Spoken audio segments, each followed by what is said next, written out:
So can you detail your routine a little bit? You mentioned two things, that you just turned up, so you're going to work, and the other one was anchoring yourself with family time.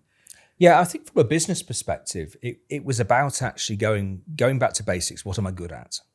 Okay, So actually, what am I good at? What do I like doing? What don't I like doing? Where can I make money? Where have I been successful in the past?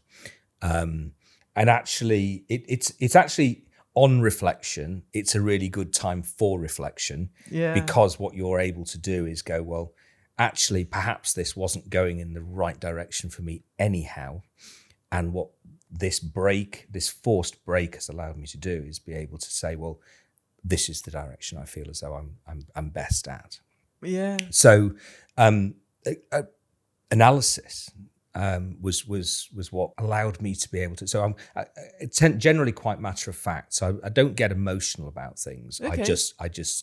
I'm not really an emotional person, I'd guess. Oh, yes, you are. Certainly when it comes to your daughter, anyway. Yeah. Okay. Yeah.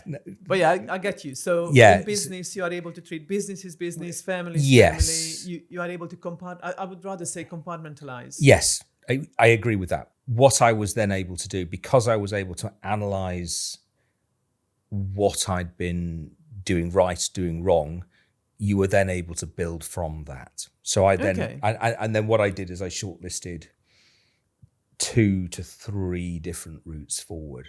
And that was do the same again. So set up an integrator style business. So go into organizations and be a trusted advisor and say to them, this is your event space, this is your podcast studio, this is your meeting rooms, these are the pieces of equipment that will make these sing for you. Sign a purchase order and I'll get someone to install them.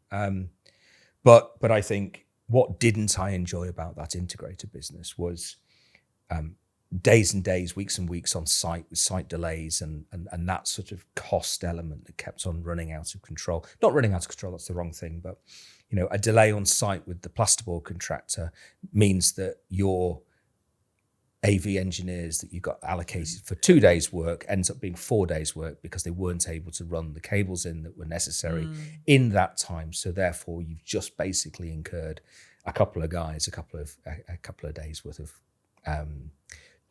their day rate. So I didn't enjoy that unpredictability. And I didn't enjoy the fact that actually you were limited by the amount of staff that you had. So your teams could only be in one place at once. So what I was finding was that the bit that I really enjoyed was talking to customers, understanding and being that trusted advisor to allow them to be able to say, well, this is what you need. This will make this space absolutely incredible for you. And then signing on the dotted line. The bit that followed, I didn't enjoy. How do you outsource it then? Well, you can do, and you can get good people in to help manage that process. And that's what we've done. That's what we've done in the past. In our telecoms business, we had an engineering head of engineering and a whole engineering team. So I was able to do that when doing it. Do you still provide that though? That sort of.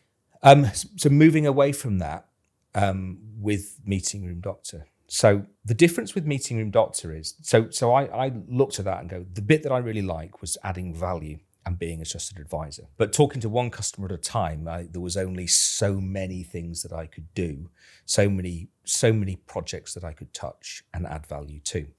And I was also restricted to where my engineering team could be. So whilst I have done work all the way across Europe, from a being on site doing installations perspective, you have to have a team of people local to where your job is, otherwise the costs go out of kilter. So you were tending to find that you were doing the same sort of job in the same sorts of office buildings in central London, and you could make good money, but there's lots of other people out there doing the same sort of thing.